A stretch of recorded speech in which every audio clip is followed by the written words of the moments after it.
नमस्कार साथियों, मैं वैभव पालीवाल आज फिर से हमारे YouTube चैनल नरेटर और ट्यूटर्स प्लेटफॉर्म पे आपका हार्दिक स्वागत करता हूं। साथियों, आप द्वारा जिस प्रकार से हमारा स्वागत किया गया है इस ऑनलाइन एजुकेशन के क्षेत्र में, वह निश्चित ही जो है वो सराहना योग्य है।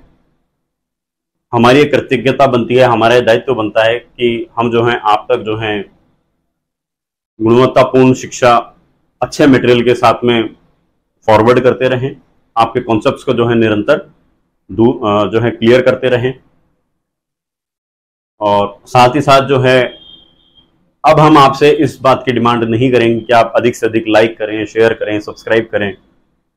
अब बात यह है कि अगर हम क्वालिटी आपको देते हैं तो आप लोग जो है उस चीज को कहीं ना कहीं जो है प्रमोट खुद करें, सेल्फ करें, हम नहीं कहेंगे। अब तो बात ये हो गई है, पहले इस्तेमाल करो फिर विश्वास करो। ठीक बात है। तो आज जो है साथियों हम जो है विधिवत रूप से जो है हमारे सिलेबस के प्रथम टॉपिक को जो है शुरू करने वाले हैं।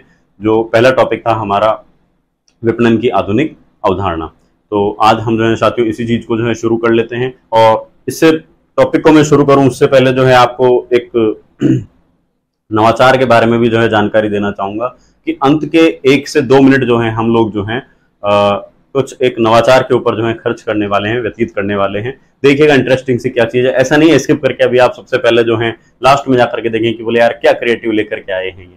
ठीक है, पहले पूरा वीडियो देखें, अंत तक हमारे साथ में बने रहें, देन उसके बाद में आप जो है उस नवाचार से रूबरू हो सकते हैं। ठीक है, तो चलिए आज हम जो है हमारा टॉपिक स्टार्ट कर लेते हैं। तो साथियों हमारा पहला टॉपिक था विपणन की आधुनिक अवधारणा। ठीक बात है, मॉडर्न कॉन्सेप्ट ऑफ मार्केटिंग, विपणन या मार्केटिंग। साथियों हमारे सिलेबस के अंदर लिखा हुआ है विपणन की आधुनिक अवधारणा। आधुनिक अवधारणा है, इसका मतलब क्या हुआ कि कोई ना कोई जो है प्राचीन या इससे पुरानी भी कोई ना कोई अवधारणा रही होगी। ठीक बात है। तो अब जो है हम सबसे पहले क्या कर लेते हैं, एक बार पहले जो इसका क्रमिक विकास किस तरीके से हुआ है उसकी चर्चा कर लेते हैं। उससे पहले जो है हम देख लेते हैं कि जो है यहाँ पर किस प्रकार से जो है इसको पहले जो पुराने विद्वान हुआ करते थे वो इसको किस नजरिए से देखा करते थे, उनका दृष्टिकोण जो है मार्केटिंग के संदर्भ में किस प्रकार का हुआ करता था। तो सबसे पहले देखो साथियों हम लोग जो है बात कर लेते हैं यहाँ पर परंपरागत दृष्टिकोण की, कि परंपरागत जो दृष्टिकोण है वो विपणन को जो है किस प्रकार से परिभाषित करता है। तो साथियों परंपरागत जो दृष्टिकोण होता है उसके अंतर्गत वो बोलते हैं कि विपणन के अंतर्गत वे सभी व्यवसायिक क्रियाएं आती हैं, उनका निष्पादन आता है जो कि किसी भी उत्पाद या सेवा को उत्पादन केंद्र से ग्राहक तक पहुंचाने के लिए की जाती है। मतलब ये कि ये जो अप्रोच है या ये जो दृष्टिकोण है ये 3 बिंदुओं पर जो है हमें बात करने के लिए बोलता है। पहला तो क्या कि निष्पादन, किनका, व्यवसायिक गतिविधियों का, कमर्शियल एक्टिविटीज का। ठीक है। दूसरी बात क्या कि उत्पाद या सेवा, जिसको भी क्या करना है उत्पादन केंद्र से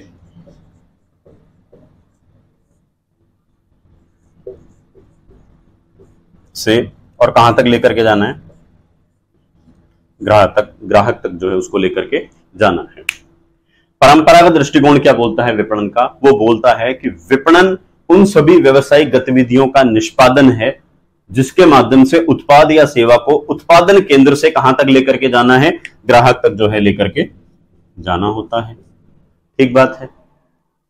उसके बाद में जो है जब परंपरागत डेफिनेशन आई तो उसके बाद जो है आधुनिक डेफिनेशन भी आई। तो आधुनिक डेफिनेशन देने वाले जो बंदे थे, ठीक है, या जो स्कॉलर थे, ठीक है, जो आधुनिक अवधारणा का समर्थन करते हैं या हम अच्छे शब्दों में कहते हैं जो प्रतिपादक थे उसके, ठीक है, उनका नाम है फिलिप कोटलर।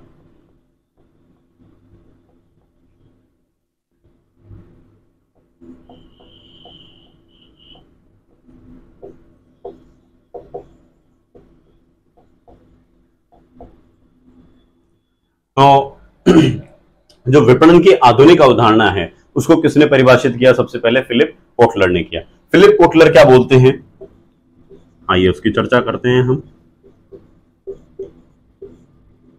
फिलिप कोटलर बोलते हैं कि ये पहले क्या परिभाषा दी थी, एक बार फिर से बताना भाई। देखिए क्या था कि बोले साहब जो विपणन है, विपणन क्या है, उन सभी व्यवसायिक गतिविधियों का निष्पादन है जिसके माध्यम से उत्पाद या सेवा को उत्पादन केंद्र से कहां तक, ग्राहक तक जो है वो पहुंचाया जाता है।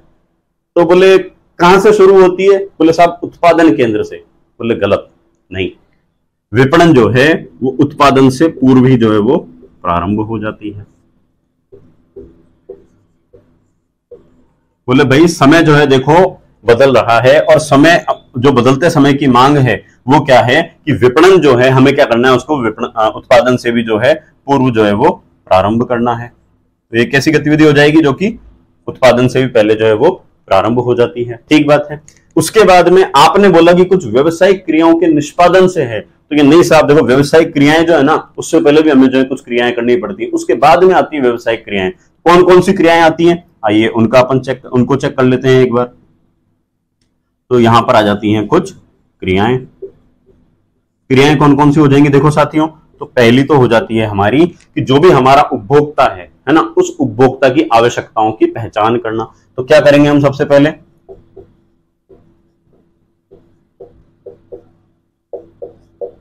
आवश्यकताओं की पहचान करेंगे। उसके बाद में कोटलर साहब बोलते हैं कि देखो साहब पहला काम तो क्या हो गया कि पहचान कर लेना।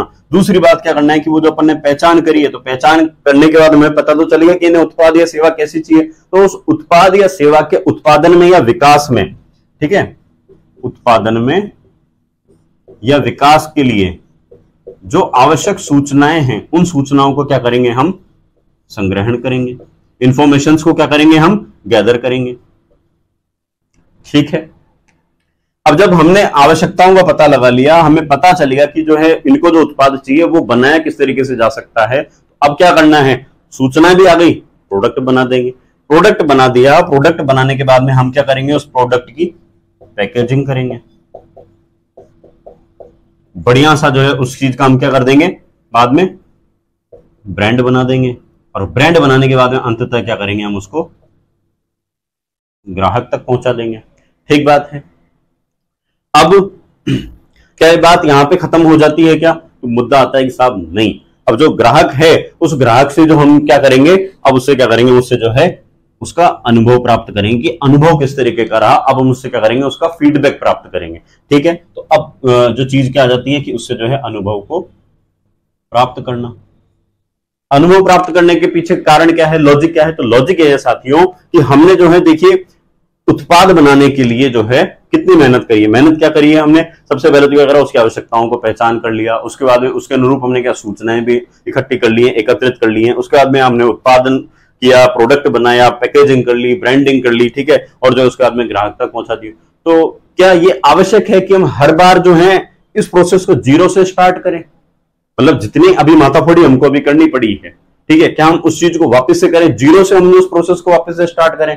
तो बात आती है कि साहब नहीं, आधुनिक अवधारणा बोलती है कि साहब उस ग्राहक से पता करो कि अब यह उत्पाद बना कैसा, उसका अनुभव कैसा रहा, खट्टा रहा कि मीठा रहा। ठीक है। वो उस अनुभव को शेयर करेगा और उस अनुभव के अनुरूप जो है हमें क्या पता चलेंगे, उनकी नई नई आवश्यकताओं का जो है वो पता चलेगा, नई आवश्यकताएं आ जाएंगी। तो फिर नई आवश्यकताओं को हम जो है पहचान कर लेंगे यहां पर इस स्टेज पर। ठीक है। उसके बाद क्या करेंगे, वापस से ये प्रोसेस जो है रिपीट हो जाएगा। तो अब मैं कह सकता हूं कि जो विपणन की आधुनिक अवधारणा है, ये किस प्रकार की प्रक्रिया है, एक सतत प्रक्रिया है। अब हम जो है इसकी प्रकृति के बारे में बातचीत कर रहे हैं, इसके अंदर मूलभूत गुण कौन कौन से हो जाएंगे, इसका नेचर किस प्रकार का होगा। ठीक बात है। तो हमने देखा कि ये जो है निरंतर चलने वाली एक सतत प्रक्रिया है। क्या ऐसा हो सकता है कि ये जो है किसी एक क्षेत्र में, किसी एक इंडस्ट्री के अंदर तो काम करे और दूसरी के अंदर ना करे। तो बात आती है कि साहब नहीं, ऐसा तो जो है लगभग जो है सभी सेक्टर्स को जो है बराबर जो है ये वाला काम तो जो है वो निरंतर करना पड़ेगा। तो ये किस प्रकार का एक अप्रोच हो जाएगी, तो यह एक सार्वभौमिक प्रक्रिया हो जाएगी। ठीक है। अब क्या इसके अंदर किसी प्रकार का कुछ जैक जुगाड़ भी लगाना पड़ रहा है क्या, यहां साहब आवश्यकताओं को पहचान करना ही अपने आप में तो बहुत बड़ी कला है।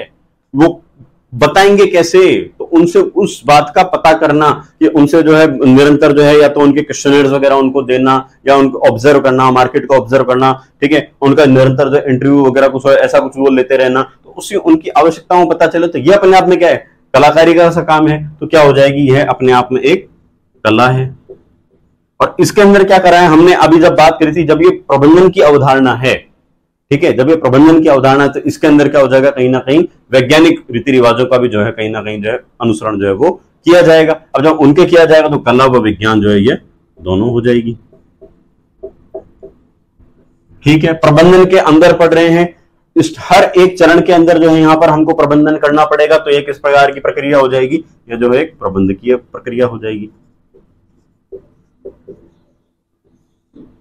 ठीक है, अब जो उत्पाद बनाया है उसकी कुछ ना कुछ उपयोगिता तो होगी, उसकी जो है कुछ जो है उसकी यूटिलिटी तो निकल करके आएगी। तो जो उपयोगिता निकल करके आएगी, उस उपयोगिता का हम क्या कर लेंगे, सृजन कर लेंगे।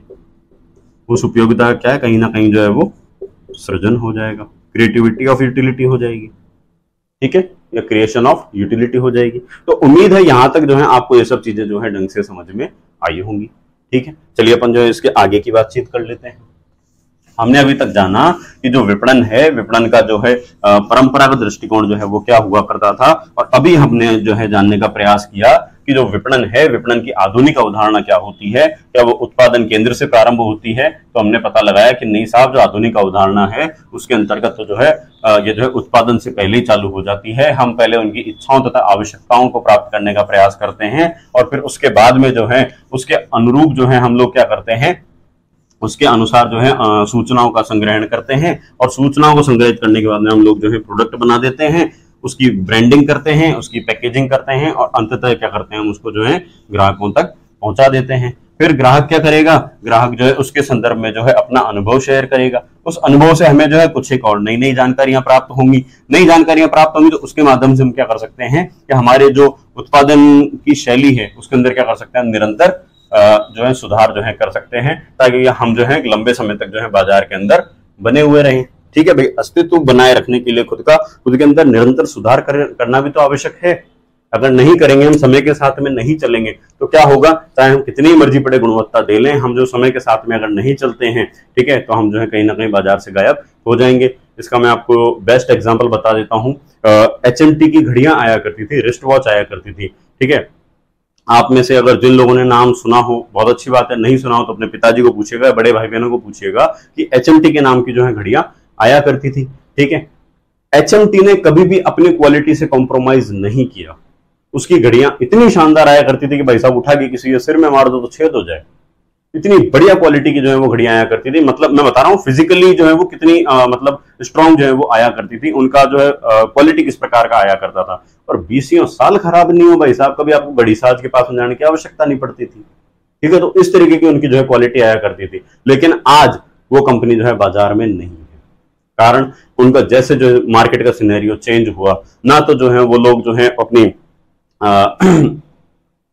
ना तो एनालॉग से ना तो जो है वो डिजिटल के अंदर कभी आ पाए, ना डिजिटल से कभी जो है स्मार्ट वॉच की ओर आ पाए। तो जब नहीं आ पाए तो धीरे धीरे क्या करा, मार्केट ने जो है दूसरी कंपनियां आई, दूसरी कंपनियों ने आकर के उनका मार्केट जो है वो टेक ओवर कर लिया। प्रतिस्पर्धा आती है, प्रतिस्पर्धा क्या करती है, आपके बाजार को समाप्त कर देती है। तो हमें क्या करना पड़ता है, निरंतर जो है सुधार भी किया जाना जो है वो आवश्यक हो जाता है। ठीक बात है।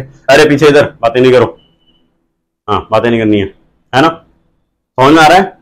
ठीक है, तो देखो साथियों, विपणन जो हो गया हमारा, मार्केटिंग जो हो जाती है, मार्केटिंग के अंदर क्या होता है, बाजार, बाजार के नाम से देखिए एक अवधारणा होती है। हम बाजार किसे कहें, बाजार हम जो है किसको कह सकते हैं? तो बाजार क्या हो जाएगा साथियों, बताइए, आप बताइए, इधर से बातें कर रहे थे ना, बताओ तुम लोग, बताओ बेटा क्या हो जाता है बाजार? जहां से हम सामान खरीदते हैं, नहीं, इधर पीछे जहां पे व्यावसायिक गतिविधियां संपन्न की जाती हैं। ठीक है, तो जो सुनना चाह रहा हूं वो बताओ। क्या एक ही बात बोल रहे हो, जहां से सामान खरीदते, सामान तो हम ठेले से भी खरीदते हैं, नहीं वो चीज नहीं आएगी। देखो साथियों, बाजार क्या हो जाता है, बाजार हम अगर कंपनी के संदर्भ में बात करें, हम एक व्यावसायिक संस्था के रूप में अगर बातचीत करते हैं, तो बाजार से तात्पर्य वो है जहां पर हमारा कस्टमर बेस हमको मिलेगा। मतलब मान करके चलते हैं, जैसे मैं एग्जांपल लेकर के आपको बताता हूं, व्यक्तियों और व्यक्तियों का ऐसा समूह जो कि हमारे लिए, हमारे वर्तमान और संभावी ग्राहक जो है उपस्थित होते हैं वो हमारे लिए क्या कहलाता है, बाजार कहलाता है। मान करके चलिए कि कोई एक स्कूल है और मैं जो हूँ मान करके चलिए किसी कंपनी को जो है चलाता हूँ, कोई कंपनी मैंने नई नई स्टार्ट करी है, नया नया व्यवसाय जो है मैंने प्रारंभ किया है, और उस व्यवसाय के अंतर्गत मैं क्या करता हूँ कि जो है कुछ स्कूल्स के प्रोडक्ट्स हैं उनके अंदर जो है मैं डील करता हूँ, ठीक है। जैसे फर्नीचर हो गया, जैसे मान लीजिए आप जो है स्कूल के अंदर जो स्टेशनरी की रिक्वायरमेंट होती है वो हो गई। प्राइवेट स्कूल्स में आपने मोस्टली देखा होगा टाई और बेल्ट वगैरह जो है उन चीजों का भी जो है स्कूल वाले खुद ही देते हैं। इसके अलावा जैसे डायरी वगैरह हो जाती है ना, तो ऐसी बहुत सी चीजें जो होती हैं उनका व्यवसाय जो है मैंने प्रारंभ कर लिया। अब मान करके चलते हैं मैंने क्या करी कि प्रथम वर्ष में तो मेरे जितनी जानकारी थी इधर उधर से थोड़े बहुत लिंक वगैरह निकाले और क्या करा मैंने जो है कुछ 10 ग्राहक जो है मेरे बना लिए, ठीक है। तो वर्तमान में मेरे पास में क्या है, 10 ग्राहक हैं। अब इन 10 से तो काम चलेगा नहीं, अगले वर्ष मेरे को जो है और दूसरे भी ग्राहक देखने पड़ेंगे, तो वो हो जाएंगे मेरे संभावित ग्राहक, ठीक है। तो ये तो क्या हो गए मेरे वर्तमान और ये क्या हो गए संभावित, ठीक है। कितने होंगे पता नहीं है, ठीक है। तो बाजार अब मेरे लिए क्या हो जाएगा कि वर्तमान के जो 10 स्कूल जहां पे मेरा माल अभी जाता है और भविष्य में जिन स्कूल्स में जाने वाला है वो मेरे लिए क्या कहलाएगा, वो मेरे लिए जो है बाजार कहलाएगा। क्या मेरे लिए बाजार जो है हॉस्पिटल हो सकता है क्या, तो बात आएगी साहब उत्तर आएगा नहीं। क्या मेरे लिए बाजार जो है वो होटल इंडस्ट्री हो सकती है क्या, तो साहब उत्तर आ जाएगा नहीं, है ना। क्या मेरे लिए बाजार जो है ट्रांसपोर्टेशन इंडस्ट्री हो सकती है क्या, तो उत्तर आ जाएगा साहब नहीं। क्या मेरे लिए बाजार जो है इंश्योरेंस हो सकता है, इंश्योरेंस सेक्टर हो सकता है क्या, उत्तर आ जाएगा नहीं। क्या बैंकिंग हो सकता है क्या, तो उत्तर आ जाएगा नहीं, ठीक बात है। तो मेरे लिए बाजार वो हो जाएगा जिस क्षेत्र में मैं काम करता हूं उस क्षेत्र में उपस्थित जो वर्तमान और जो संभावित ग्राहक हैं वो क्या कहलाएंगे, मेरे बाजार कहलाएगा, ठीक बात है। उम्मीद है यहाँ पे ये चीज भी आपको जो है ढंग से समझ में आ गई होगी, ठीक है। तो अभी तक हमने क्या करा, अभी तक हमने जो है जानने का प्रयास किया मार्केटिंग क्या होती है, और अभी हमने छोटा सा जो है प्रयास किया कि बाजार क्या होता है। बाजार आपसे पूछा नहीं जाएगा डायरेक्टली कि बाजार क्या होता है, बहुत सी चीजें और भी हैं भाई जिनको पूछ लिया जाएगा, ठीक है। तो अब जो है हम लोग शुरू कर लेते हैं कि जो है विपणन के अंतर्गत और क्या चीजें आ जाएंगी, ठीक है। अब विपणन जो है साथियों देखो काम किस तरीके से करता है, आपको जो है कुछ चीट कोड्स बताने वाला हूं जिनको आप जो है किसी भी प्रबंधन में किसी भी सेक्टर में आपसे प्रबंधन पूछा गया है आप उन चीजों को डालिए और डाल करके आप जो अपना उत्तर लिख सकते हो। चीट कोड्स कैसे हो जाएंगे, देखिए अपन पढ़ लेते हैं विपणन प्रबंधन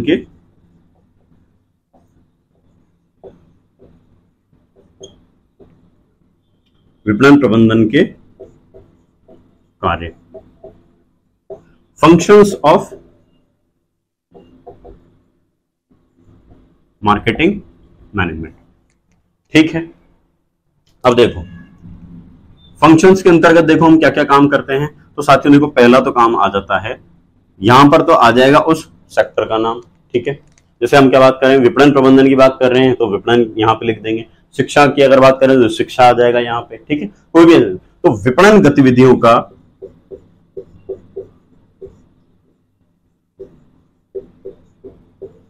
विश्लेषण करना,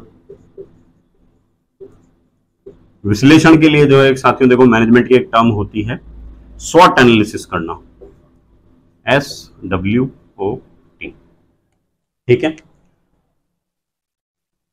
जो भी काम आप लोग जो है अभी करने वाले हैं, वर्तमान में करने वाले हैं, ठीक है, कि हमें जो है ये n नंबर ऑफ टास्क हैं ये हमको जो है संपादित करने हैं, और ये जो है n नंबर ऑफ जो है ये हमारे पास में इसके लिए क्या है, संसाधन है, ठीक है। तो अभी तक हमने क्या किया, विश्लेषण किया, हमने क्या किया, इन चीजों का एनालिसिस किया, ठीक बात है, एनालिसिस हो जाएगा। अब एनालिसिस में हमने क्या एनालाइज किया कि हमारे पास में जो हमारी गतिविधियां हैं या जो हम जिस क्षेत्र में काम करने वाले हैं उसकी स्ट्रेंथ क्या है, ठीक है, हमारा शक्तियां क्या है, हमारा सामर्थ्य क्या है, वीकनेस हमारी कमजोरियां क्या क्या है, ठीक है। उसके बाद में हमने एनालाइज किया कि ओ फॉर ऑब्जर्व अपॉर्चुनिटीज हमने देखी कि जो है हमारी जो है अवसर क्या क्या है, किन किन क्षेत्रों में हम आगे फर्दर काम कर सकते हैं, ठीक है, और नया क्या इनोवेशन हम जो है उस चीज के अंदर कर सकते हैं। उसके बाद में आ जाती है थ्रेट कि किन चीजों से हमें जो है बच करके रहना है, किन चीजों का हमें जो है बहुत ज्यादा सेंसिटिव रहते हुए काम जो है वो करना है, ठीक है। तो वो सब चीजें किसके अंतर्गत आ जाएंगी, आपकी जो है जो जिस किसी भी प्रबंधन के बारे में आप चीज पढ़ रहे हो उसकी गतिविधियों का विश्लेषण हो जाएगा, ठीक है। आप जो है फिर उसके बाद में फर्दर क्या है, इनके बारे में एक एक दो बातें जो है यहाँ पर लिख सकते हो, यहाँ इन चीजों का हमको जो है विश्लेषण करना है, ठीक बात है। ठीक, देखिए अब जैसे यहां पर मान लीजिए आपसे शिक्षा को संदर्भ में पूछा तो आप शिक्षण गतिविधियों का विश्लेषण बोल देंगे, पर्यटन पूछा पर्यटन गतिविधियों का विश्लेषण लिख देंगे। ठीक बात है। चिट कोड्स होते हैं, तो मतलब अगर आपको किसी का कोई उत्तर नहीं आ रहा है कि अरे तो मैंने पढ़ा ही नहीं था, मैं पढ़ रहा हूं मैं तो भूल गया, ठीक है, तो वहां पर क्या है, चिट कोड्स जो है वो आपको हेल्प करेंगे। Something is better than nothing होता है कि कुछ नहीं आ रहा है उससे बेहतर है कुछ तो लिख करके आओ। ठीक बात है। तो अब क्या है, अभी पहले हमने क्या कर लिया, विश्लेषण कर लिया। विश्लेषण कर लिया, हमें पता चल गया कि ये तो है हमारे पास में संसाधन और ये है हमारे पास में किए जाने वाले कार्य। ठीक है। अब इनको मिलाकर के हम क्या करेंगे, इनको मिलाकर के हम क्या कर देंगे, नियोजन कर देंगे कि किस प्रकार से हमको जो है कोई काम करना है। हम क्या कर लेंगे, प्लानिंग कर लेंगे। ठीक है, प्लानिंग हो गई, हमने ऑर्डर सेट कर लिया कि कौन सा काम तो हम स्वयं करने वाले हैं, कौन सा काम जो है दूसरों को देने वाले हैं। तो इस काम को जो है हम लोग जो है प्रत्यायोजन करेंगे, कौन से काम का हम जो है सेंट्रलाइज्ड तरीके से खुद करेंगे और कौन सा काम जो है उसको डिसेंट्रलाइज्ड कर देंगे। ठीक बात है, उन सब चीजों के बारे में बातचीत हो गई। थर्ड, फिर उसके बाद में देखो साथियों पॉइंट आ जाता है, एनालाइज किया, प्लानिंग कर ली। अब जैसे ही हमने प्लानिंग कर ली है उस प्लानिंग को हम क्या कर देंगे, एग्जीक्यूट कर देंगे, या हम क्या कर देंगे, क्रियान्वित कर देंगे उसे। उसके क्या कर देंगे, हम क्रियान्वयन कर देंगे। ठीक है, उसके क्या कर देंगे, एग्जीक्यूशन कर देंगे। एग्जीक्यूशन हो गया। ठीक है, अब जिस प्रकार की हमने प्लानिंग करी थी, क्या उसके प्रोपोर्शन में उसी अकॉर्डिंग काम तो हो रहा है ना? नहीं हो रहा है तो हम क्या करेंगे, उसके ऊपर जो है नियंत्रण करने का प्रयास करेंगे। भाई जो भी कोई चीज है, हमने जो टारगेट या ऑर्डर्स जो है सेट करे थे उससे विचलित अगर उससे अलग जो है काम हो रहा है, ठीक है, तो हम उसके ऊपर क्या करेंगे, नियंत्रण स्थापित करेंगे। उसके ऊपर हम क्या कर लेंगे, कंट्रोल कर लेंगे। ठीक है, तो इसमें जो फंक्शंस जो हो जाते हैं, इसके जो कार्य हो जाते हैं, कार्य की अभी जो है हमने चर्चा करी है। कार्य क्या हो जाएंगे, सबसे पहले तो जो है हम क्या कर लेंगे कि विपणन गतिविधियों का विश्लेषण कर लेंगे। विश्लेषण के अंतर्गत हम क्या है, उनका जो है शॉर्ट एनालिसिस कर लेंगे, जिसके अंदर स्ट्रेंथ, वीकनेस, अपॉर्चुनिटीज और थ्रेट्स आ जाती हैं। उसके बाद में साथियों देखो हमने फर्दर क्या है, एक बार विश्लेषण कर लिया, तो विश्लेषण करने के पश्चात जो है हम जो है उसके हमको पता चला कि हमारे पास में कौन कौन से संसाधन हैं और कौन कौन सी हमारे पास में जो है काम किए जाने वाले कार्य हैं। उसके संदर्भ में उसके अकॉर्डिंग हमने क्या करा, प्लानिंग कर ली, नियोजन कर लिया कि हाँ पहले ये वाला काम करेंगे, बाद में ये वाला करेंगे, देन ये वाला करेंगे, ये काम हम स्वयं करेंगे, ये काम जो अधीनस्थों के माध्यम से करवाएंगे, उस चीज की प्लानिंग हो जाएगी। देन उसके बाद में थर्ड चीज क्या आ जाती है साथियों, जो प्लानिंग हमने जिस तरीके से करी थी उसको हम क्या करेंगे, धीरे धीरे जो है एग्जीक्यूट करना चालू कर देंगे। हम उसका कर देंगे, क्रियान्वयन कर देंगे। ठीक बात है। एक बार जब क्रियान्वयन हो गया तो हम ये इन बातों का पता लगाएंगे कि जैसा हमने हमारी प्लानिंग के अंदर सोचा था, ठीक है, क्या उससे हम थोड़े बहुत भी विचलित तो नहीं हो रहे हैं। अगर विचलित हो रहे हैं तो वहां पे हम क्या करेंगे, हमारा कंट्रोल बढ़ाने का जो है वो प्रयास करेंगे, उसको जो है हम नियंत्रित करने का प्रयास करेंगे। ठीक बात है। उम्मीद है यहां तक आपको सब चीजें जो है समझ में आई होंगी।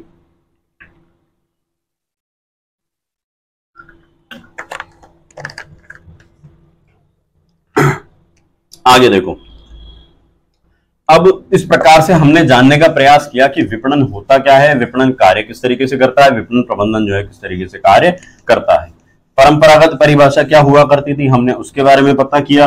ठीक है, आज आधुनिक अवधारणा क्या है, हमने उसके बारे में पता किया। ठीक है, तो इस अकॉर्डिंग क्या है, कुछ जो है निष्कर्षतः है हम क्या कर सकते हैं, कुछ एक परिभाषाएं जो है वो निकाल सकते हैं विपणन की। विपणन एक्चुअल में होता कैसे है, विपणन को जो है हम परिभाषित किस प्रकार से जो है वो कर सकते हैं। ठीक है, एक एक करके आइए उसका भी पोस्टमार्टम कर लेते हैं हम कि विपणन की परिभाषाएं जो हैं वो कौन कौन सी हो जाएंगी। साथियों मैंने आपको शुरुआत में बताया था कि विपणन जो है वो व्यक्तियों के समूहों और या फिर उन समूह से बनने वाले समाज की इच्छाओं तथा आवश्यकताओं की पूर्ति के लिए क्या करती है, उत्पाद या सेवा का निर्माण करती है या विनिर्माण करती है। ठीक है, तो जब व्यक्ति को, समूह को और समाज को हम इंक्लूड कर रहे हैं तो एक किस प्रकार की प्रक्रिया हो जाएगी, यह जो एक प्रकार की सामाजिक प्रक्रिया हो जाएगी। कौन सी प्रोसेस हो जाएगी, सोशल प्रोसेस हो जाएगी। तो इसके अंतर्गत डेफिनेशन कौन सी आ जाएगी, वही डेफिनेशन आ जाएगी जिसकी अभी जो है हमने बात करी थी। विपणन ऐसी सामाजिक प्रक्रिया है जिसके माध्यम से व्यक्तियों या समूहों के इच्छाओं तथा आवश्यकताओं का पता लगाकर उसके अनुरूप उत्पाद या सेवा का जो है निर्माण किया जाता है। ठीक है, तो पहली परिभाषा तो हो गई हमारी ये। उसके बाद में एक जो है हम पकड़ लेते हैं प्रबंधन को, प्रबंधकीय प्रक्रिया। विपणन क्या है? ऐसी प्रबंधकीय प्रक्रिया है जिसके माध्यम से समस्त जो विपणन गतिविधियां हैं उनको संस्थागत उद्देश्यों को प्राप्त करने के लिए किया जाता है। ठीक है, कौन सी प्रक्रियाएं, कौन सी क्रियाएं? विपणन जो है ऐसी प्रबंधकीय प्रक्रिया है जिसके माध्यम से समूची जो विपणन गतिविधियां हैं वो क्यों करी जाती हैं? ताकि संस्थागत उद्देश्यों को जो है वो प्राप्त किया जा सके। ठीक है, उसके बाद में जो विपणन के फादर साहब थे जिनकी हमने बात करी थी, फिलिप कोटलर। ठीक है, तो कोटलर साहब एक डेफिनेशन देते हैं। कोटलर साहब क्या बोलते हैं कि विपणन एक ऐसी प्रक्रिया है जिसके अंतर्गत क्या किया जाएगा? पहले तो सबसे पहले क्या करेंगे हम? बाजार का चयन करेंगे।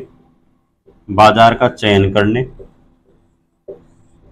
कॉमा, पहला काम तो क्या बताया इन्होंने? अपने बाजार का आप क्या करो? चयन करो। ठीक है, फिर उसके बाद में क्या करेंगे अपन? श्रेष्ठतम ग्राहक मूल्य का जो है वो निर्धारण करेंगे।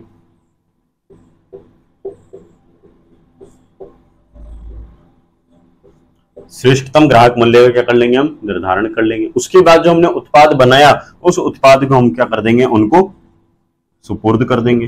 तो इसके अंतर्गत क्या आ जाएगा? फिर सुपुर्दगी आ जाएगी। माल दे दिया, बेच दिया, विक्रय हमने जो है विनिमय जो है कर लिया कि माल दे दिया, पैसा ले लिया, तो उसके बाद सब कुछ खत्म नहीं, तो बोले उसके बाद में आएगा आप उनसे जो है निरंतर क्या करेंगे? संप्रेषण बना करके रखेंगे। आप उनसे जो है रेगुलरली जो है कम्युनिकेट करते रहेंगे, उनसे जो है संवाद बना करके रखेंगे। ठीक बात, संवाद कर लिया, संप्रेषण कर लिया, उसके बाद क्या करेंगे? उन्हें अपना बनाने का, उन्हें अपना जो है वो बनाए रखेंगे। अपना बनाए रखने की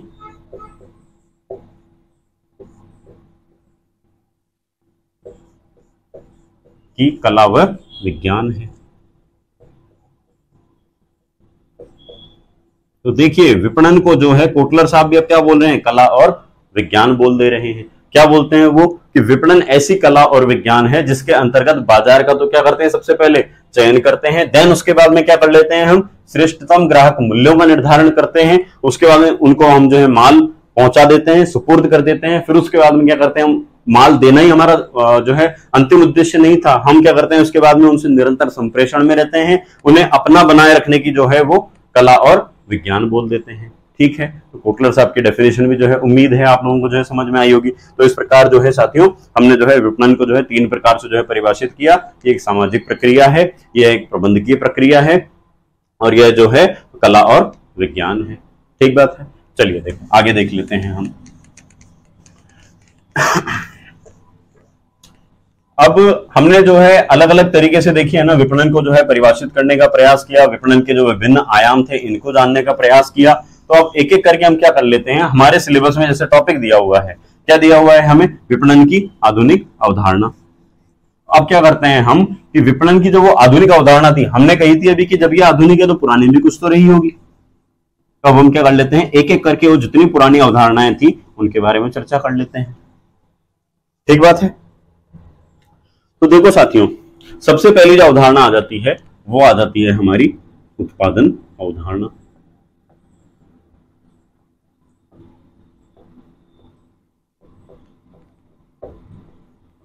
या जिसको हम बोलते हैं प्रोडक्शन अप्रोच। प्रोडक्शन अप्रोच कह लीजिए, कॉन्सेप्ट कह लीजिए, एक ही बात है। ठीक है, तो साथियों इसके अनुसार क्या हो जाता है? इसके अनुसार क्या होता है? ये जो अवधारणा है इसकी शुरुआत हुई औद्योगिक क्रांति के ठीक बाद में। औद्योगिक क्रांति जब हो रही थी तो क्या हुआ? देखो मान करके चलते हैं, इसे एक क्षेत्र विशेष की बात कर लेते हैं, यूरोप की बात कर लेते हैं। ठीक है, यूरोप की पॉपुलेशन तो कितनी है? 5 लाख। ठीक बात है। अब क्या था कि जब औद्योगिक क्रांति शुरू ही हुई है तो वहां पे क्या प्रोडक्शन लेवल काफी कम है। जो औद्योगिक उत्पाद हैं उनका उत्पादन क्या है? बहुत सीमित मात्रा में हो रहा है।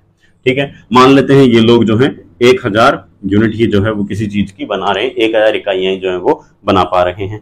ठीक है, अब ये जो 1000 इकाइयां ही बना पा रहे हैं, ठीक है, तो उनकी कीमत इतनी ज्यादा है कि जो है ये जो 5 लाख की पॉपुलेशन है, इनमें से मान करके चलते हैं अपन केवल मान लीजिए 50,000 लोग ही हैं जो इस उत्पाद को खरीद पा रहे हैं। मतलब क्रय शक्ति इन 5 लाख में से 50,000 लोगों की क्रय शक्ति है कि मानकर चलिए इनकी जो भी कोई कीमत है, 1000 उत्पाद ही बन रहे हैं, ठीक है, और 1000 मान लीजिए 1000 उत्पाद है और 1000 रुपए की कीमत है।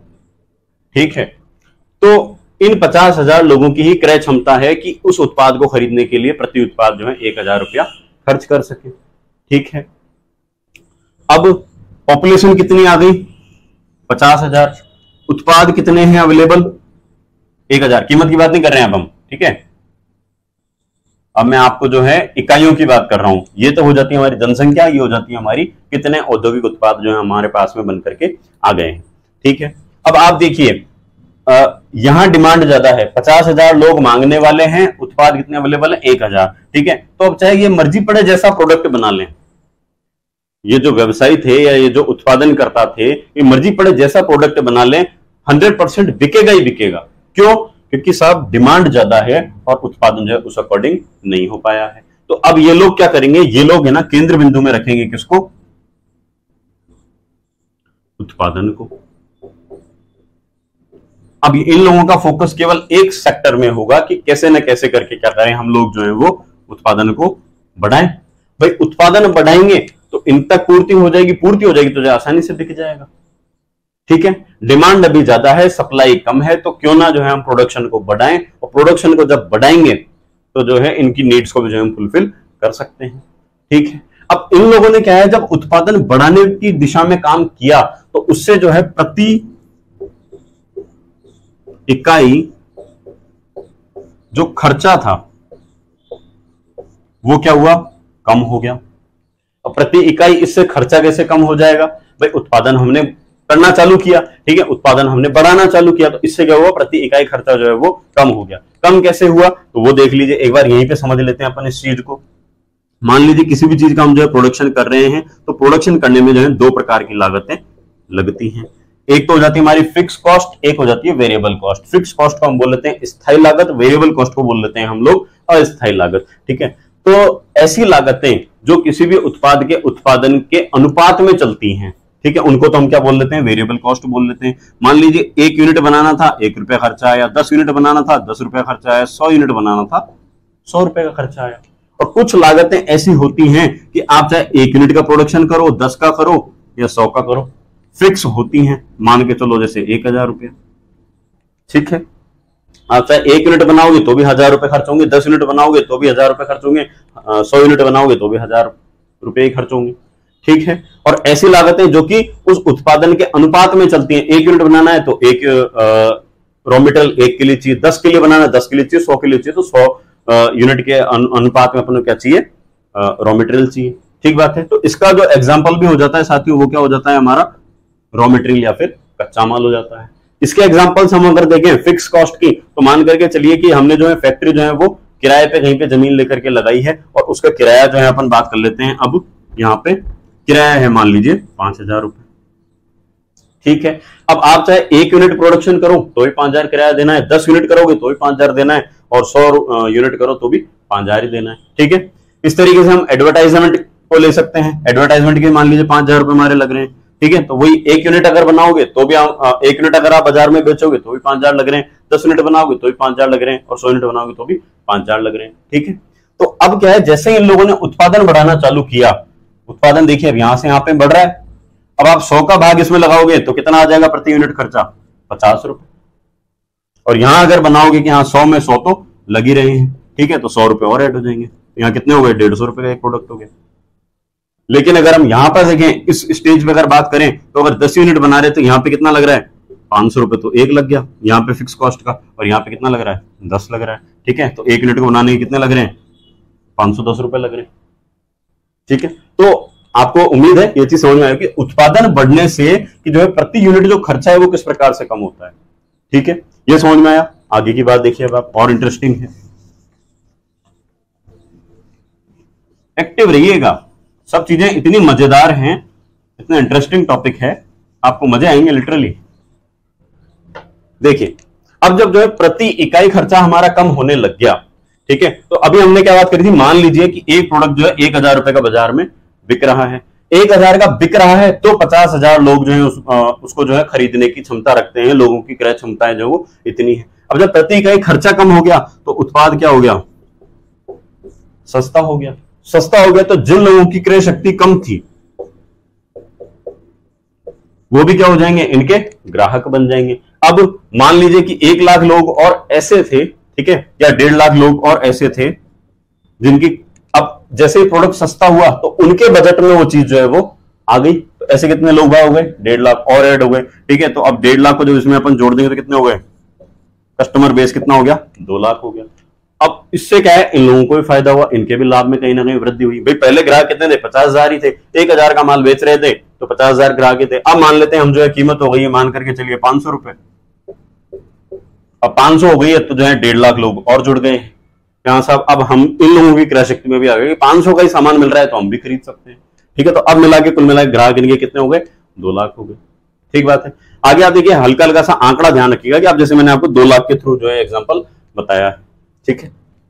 तो ये साथियों जो है हमारा उत्पादन का कॉन्सेप्ट जो है वो बोलता है, ठीक है। उत्पादन बढ़ाया, केंद्र बिंदु में उत्पादन को रखा। शुरुआत में क्या था कि उत्पादन स्थिर हुआ करता था, कम हुआ करता था, उत्पादन केवल इतना सा होता था कि जो है लोगों की डिमांड की जो है वो पूर्ति नहीं कर पाता। तो इन लोगों ने क्या करा, उत्पादन को केंद्र बिंदु में रखा, उत्पादन को बढ़ाया। उत्पादन बढ़ाने से क्या हुआ कि प्रति इकाई जो खर्चा है उसके अंदर कमी आई, कमी आई तो क्या हुआ, माल सस्ता हुआ, माल सस्ता हुआ तो जिन लोगों की क्रय शक्ति कम थी, ठीक है, वो लोग भी क्या हुआ, कहीं ना कहीं इन लोगों से जुड़ गए और इन लोगों को जो है लाभ की प्राप्ति होगी, ठीक है, व्यवसायियों को जो है लाभ की प्राप्ति हो जाएगी। अब क्या हुआ, आगे की देखो कहानी सुनो।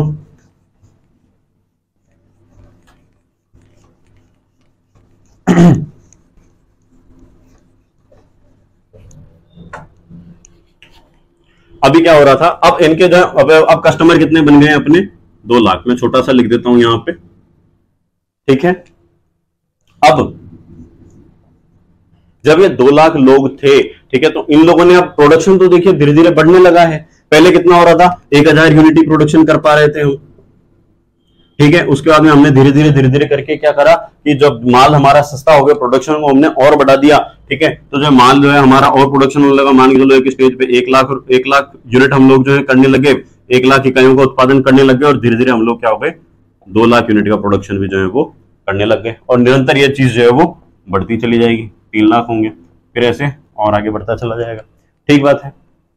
अब जब क्या हुआ कि इनका प्रोडक्शन भी बढ़ चुका है, कस्टमर बेस भी उतना का उतना ही है, ठीक है। तो अब क्या होगा कि ग्राहकों के पास में क्या रहेगा, ऑप्शन जो है वो उपलब्ध रहेगा, ठीक है। यहां तक जब था कि हाँ पॉपुलेशन कितनी है, 2,00,000, ठीक है, और प्रोडक्शन कितना है, तो वो भी कितना है, 2,00,000। अब क्या है, एक आदमी को एक ही उत्पाद मिल पा रहा है, यहां तक भी सब कुछ बैलेंसिंग मोड में चल रहा है। लेकिन जब प्रोडक्शन और ज्यादा बढ़ गया, ये जो मैंने इसकी बात करी थी, प्रोडक्शन में बहुत ज्यादा बढ़ गया, मान लीजिए 3,00,000 प्रोडक्शन हो गया, ठीक है। अब जब 3,00,000 प्रोडक्शन हो गया तो पॉपुलेशन कितनी है, 2,00,000 ही है, ठीक है। अब जब 2,00,000 ही है तो अब इन 2,00,000 लोगों के पास में ऑप्शन होगा कि जो बेस्ट 3,00,000 प्रोडक्ट होंगे, 3,00,000 में से जो बेस्ट 2,00,000 प्रोडक्ट होंगे हम उनको ही खरीदेंगे। क्या बोला मैंने, ये जो ग्राहक तो कितने थे, 2,00,000 ही थे, लेकिन अब जब एक्सेस में और ज्यादा एक्सेस में प्रोडक्शन होने लग गया तो अब ग्राहकों के पास में ऑप्शन आया कि यार अपन माल तो हर तरह का है बाजार में,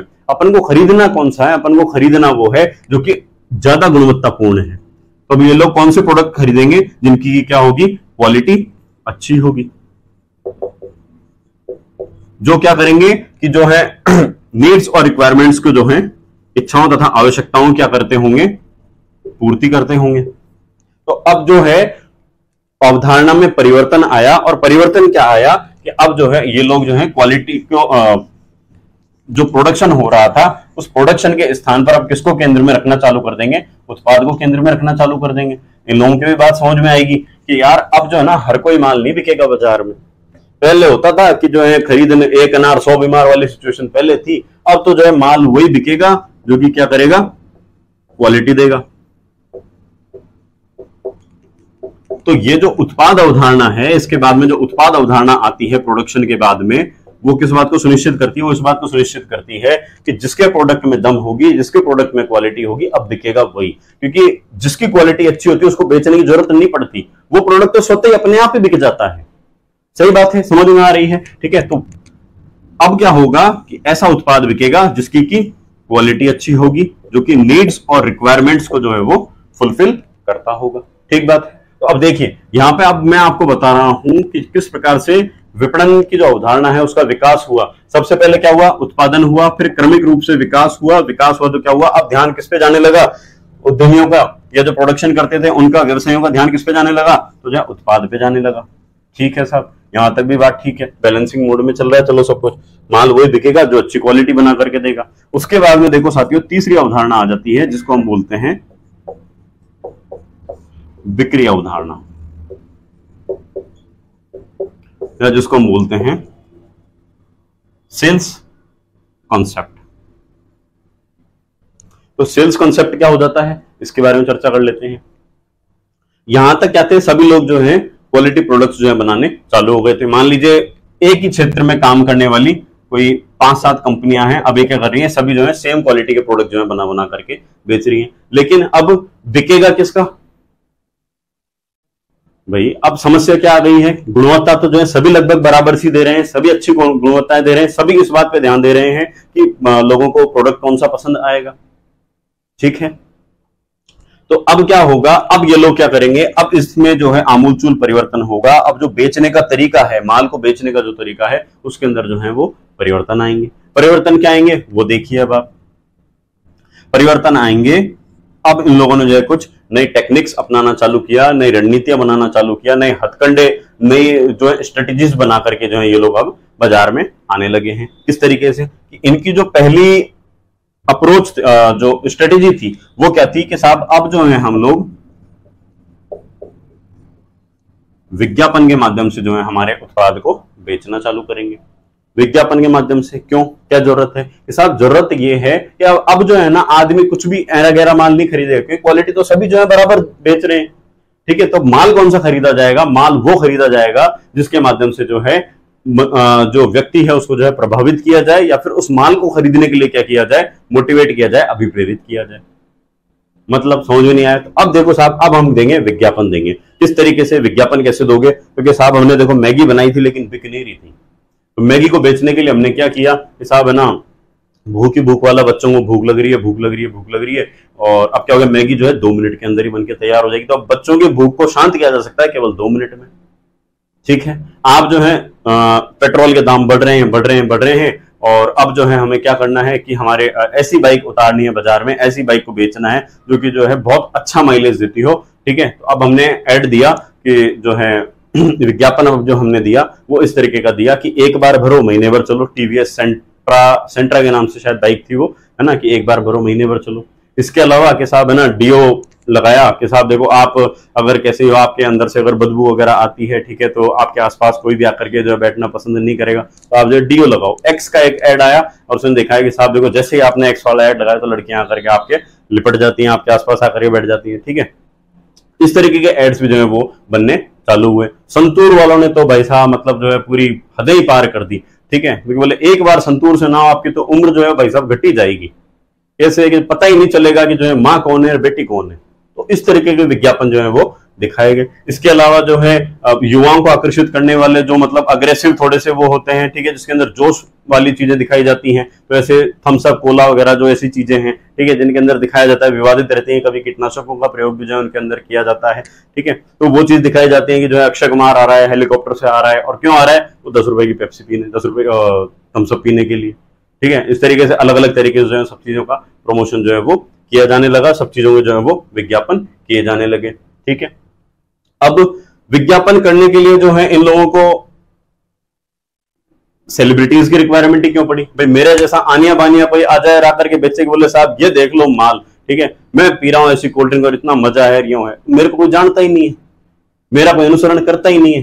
तो सेलिब्रिटीज का सिलेक्शन इसलिए किया जाता है क्योंकि कहीं ना कहीं उनसे जो है लोग प्रभावित रहते हैं। आज तो चलो बॉलीवुड का जो है कहीं ना कहीं बॉयकॉट होना चालू हो गया है, नेपोटिज्म, सुशांत सिंह राजपूत की आत्मा को भगवान शांति दे।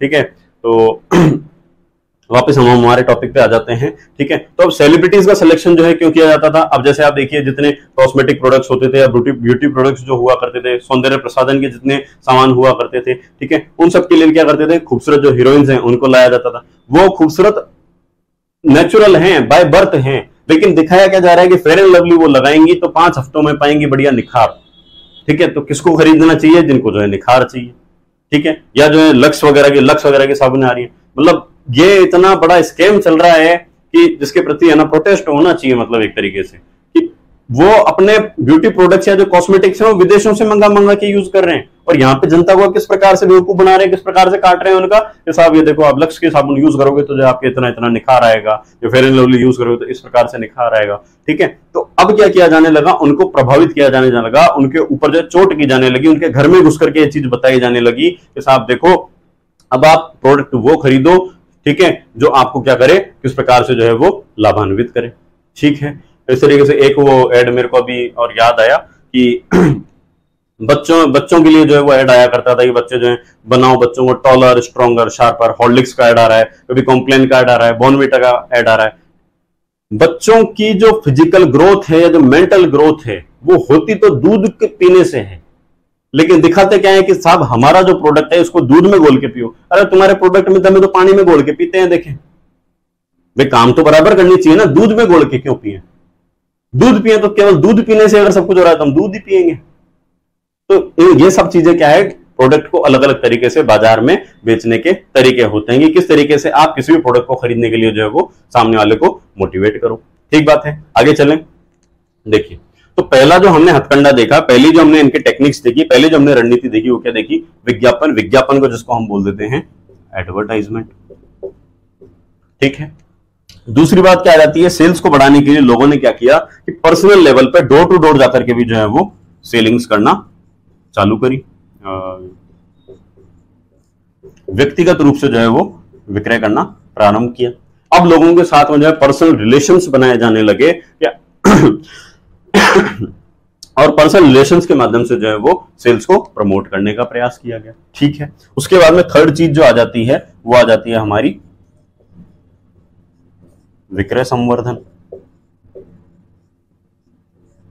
विक्रय संवर्धन के अंदर आ जाता है आपका सेल्स प्रमोशन,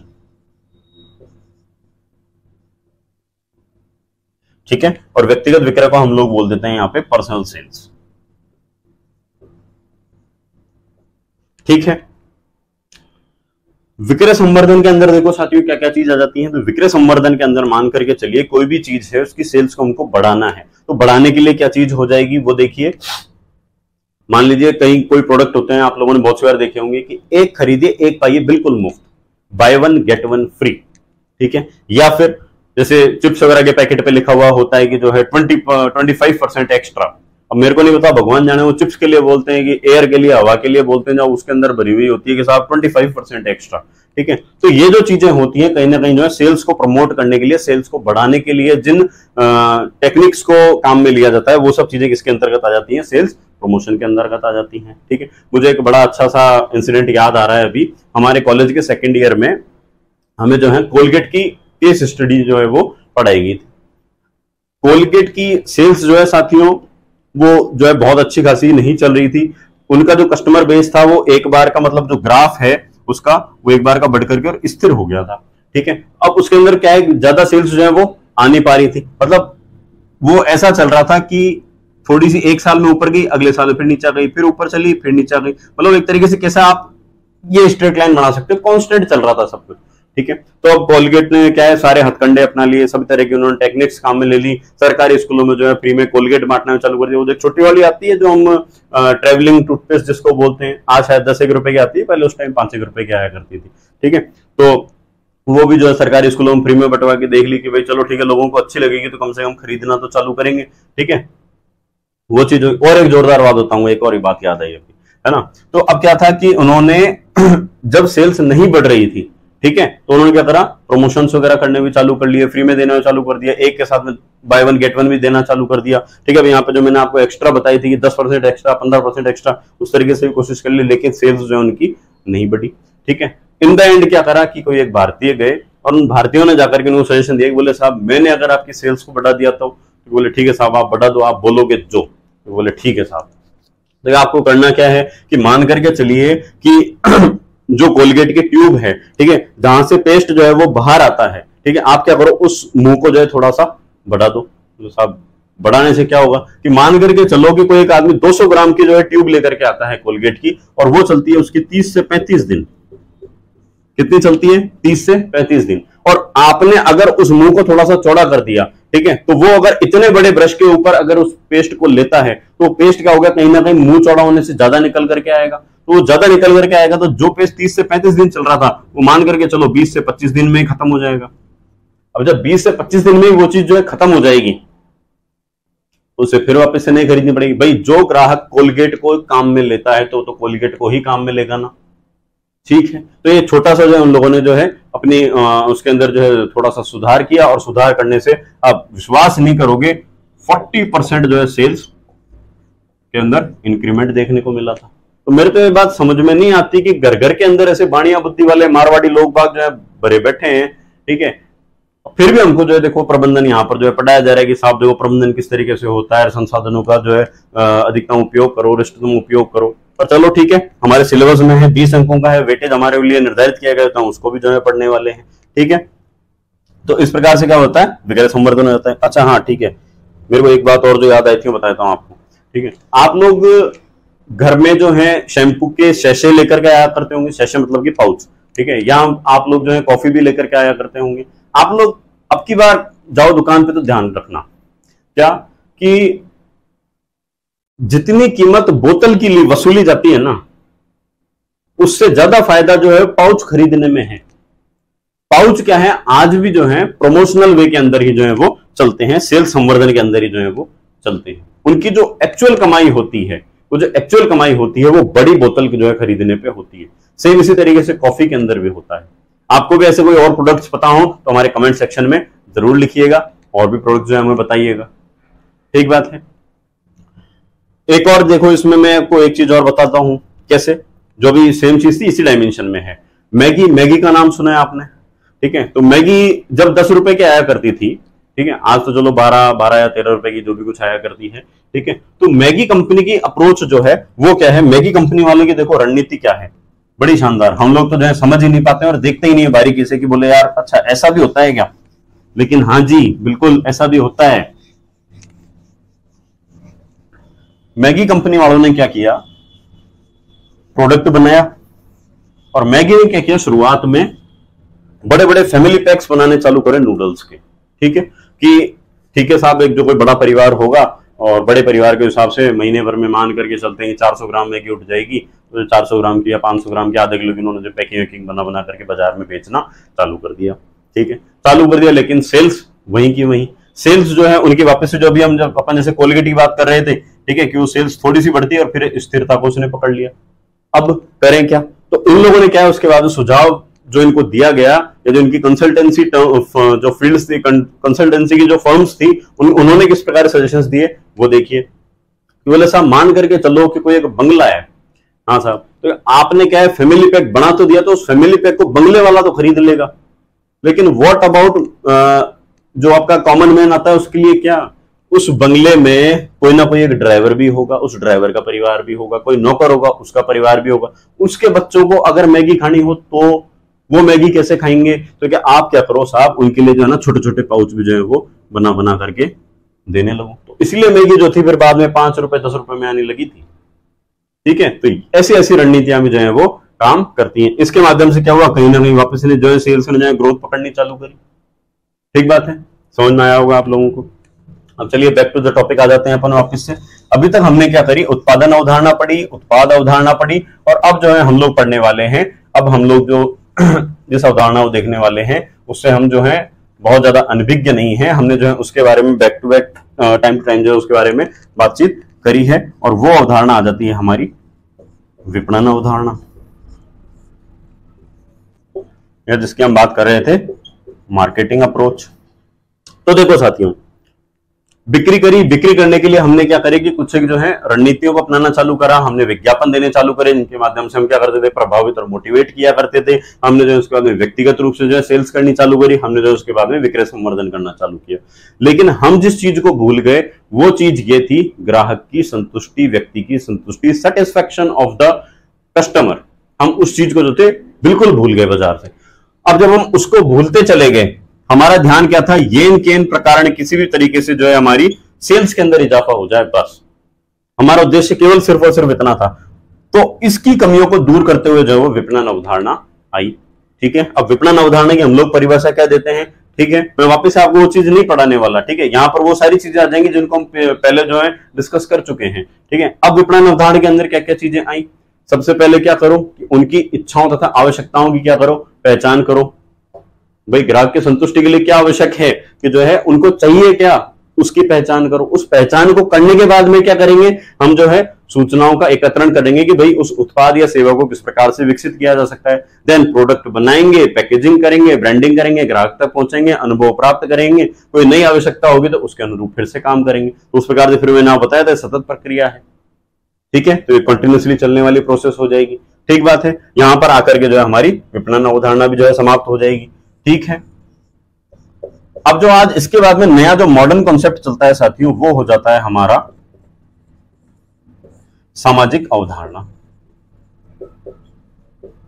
अब देखिए, हम जो है ग्राहकों की इच्छाओं तथा आवश्यकताओं की पूर्ति के लिए जितने भी संसाधन अवेलेबल हैं, उन सभी संसाधनों का क्या करते हैं, प्रयोग करते हैं। तो उन संसाधनों का इस प्रकार से उपयोग करें कि जो है हमारा जो कस्टमर बेस है वो तो जो है छोटा सा, अब हम उस कस्टमर बेस की पूर्ति करने के लिए जो समस्त समाज के संसाधन हैं उनका दोहन तो कर रहे हैं, लेकिन हम क्या करें, उनका दुरुपयोग ना करें। अब हमारे ऊपर जो है सामाजिक, नैतिक और जो प्राकृतिक पक्ष हैं उनका भी जो है दायित्व बनता है कि हम जो है उन सब का भी जो है समुचित रूप से प्रबंधन करते हुए अपने उद्देश्यों की या संस्था के जो है लक्ष्यों की प्राप्ति में लगे रहें। ठीक है, तो अब हमें क्या करना है, कोर में, सेंटर में किसको रखना है, अब हमें जो है समाज को रखते हुए कि जो समाज के संसाधन है उनका दुरुपयोग ना हो, उसके संदर्भ में भी जो है काम करना है।